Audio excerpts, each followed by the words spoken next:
Hey guys, so welcome to my channel. I wanted to make a video today about why spiritual people seem to go through so many relationships more than people that are not on a spiritual path. You know, isn't it supposed to be syncing us up for relationships?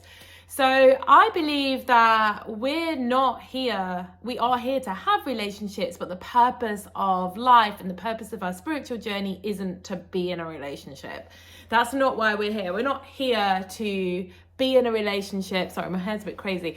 To be in a relationship and to find somebody to settle down with. That is just not what we're here for. We're here as humans to learn to be alone, actually, to learn that we don't need anything outside of ourselves, to learn that we are whole, we are full. And yes, you know, at a certain point, can we be in a harmonious union and a beautiful spiritually aligned relationship?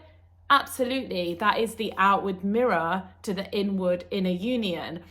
But until that happens, is there going to be a lot of growth and a lot of growing pains? Absolutely. Being in a relationship or being married is not any kind of symbol of being happy within, being whole, that you've done any work on yourself, that you've worked through any of your kind of spiritual growth. It's not a sign of that. It doesn't mean you haven't done that. And we all have completely different paths on the journey to love ourselves. For some people, they get stuck in marriages. A lot of people that are in very long relationships are there because they committed, they made a promise, they don't want to leave.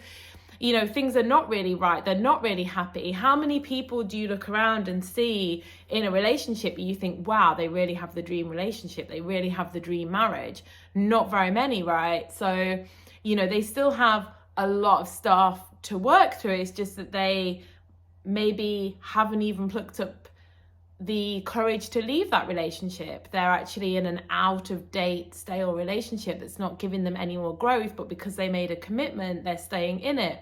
Or maybe they're getting all the growth they need right now from that relationship, from that one relationship. Sometimes you can have that really, really long path with somebody, and that reflection can take you a really long way. And sometimes you outgrow that reflection really, really quickly when you're really working on yourself.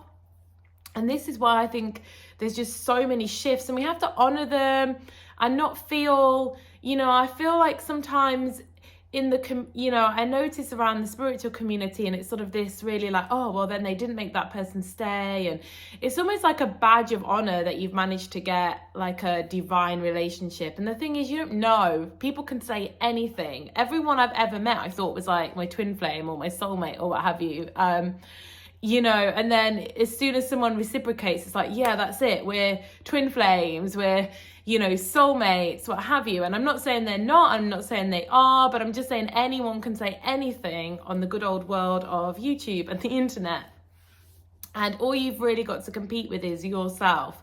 And we're not here, like I said, to be necessarily in long-term relationships. We're here to grow, we're here to evolve, we're here to learn to be alone, we're here to learn to love ourselves on such a level that we don't need another human being to make us happy. And then yes, we can mirror and attract in these amazing spiritual connections. But that takes a lot of growth. It takes years, maybe lifetime. It takes lifetimes. And what lifetime are we on right now? Are we on the lifetime where we're going to make that happen? Or do we want to come back a few more times? Because this lifetime, we just want to have a nice, stable, relationship with a sort of easier soulmate, because that's kind of what our soul wants to learn in this lifetime. So it's about not making a marriage a marker of inner fulfillment. It really isn't. That journey is just with you, and it's with yourself. And you can be miserable in a marriage, you can be miserable in a relationship, and you can be miserable on your own, and you can be happy in all those things too. And I personally do believe that the spiritual journey is about learning to be happy with all those things. Learning to be happy irrespective of outward circumstances, and continue to do that inner work and that inner processing so that your outside 3D reality really aligns in a harmonious way to mirror the inner harmony. And that's time, we've got triggers. And I think I don't think it's just sort of my perception, but when people tend to go on a fast track spiritual journey, they tend to start meeting a lot of partners that really, really trigger them and really dig deep.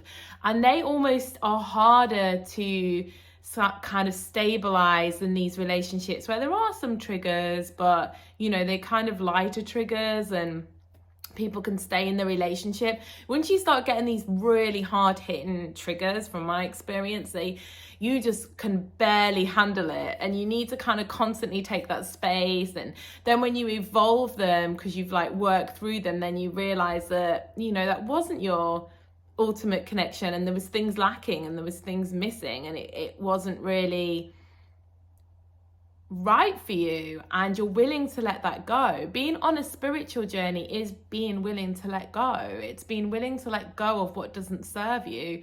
And you know, it can be just letting go, and then that same person comes back in a whole new way, or letting go to allow something else in. But a lot of the spiritual journey is about, sorry, my light just went out, is about letting go. And it is not somehow a bad or negative thing to continually let go of things that are not serving you until you get right down to the core, and you haven't, you know, all that matters is the inner journey. So I really believe that is why spiritual people tend to go through a lot more partners than everybody else, because they really, really want to evolve. Their priority this lifetime is evolution. It's not a happy family, it's not happy ever after. Those things are amazing, you know, cream on the cake at the end when you've really done the inner work. But the real priority is that inner work. I mean, I know I've always felt that even though I did always want that union, I always really, I always deeply wanted that growth. I really wanted to continue kind of coming more and more into alignment with myself. And if something began to feel very stale, like it wasn't moving me there, then, you know, it didn't feel right. And I think most people on the spiritual path, if they don't feel that immediate, because everybody will get there, it's just how much you can really tolerate before you realize that to find true happiness, you need to come into relationship with yourself. And that can often mean letting go. It can often mean letting go of a lot of things, not just relationships. You'll find people on a sort of spiritual path most likely let go of a lot of things, because it is just part of the journey. And that's my take on it anyways. And I hope everybody's really good, and I'll speak soon. Bye.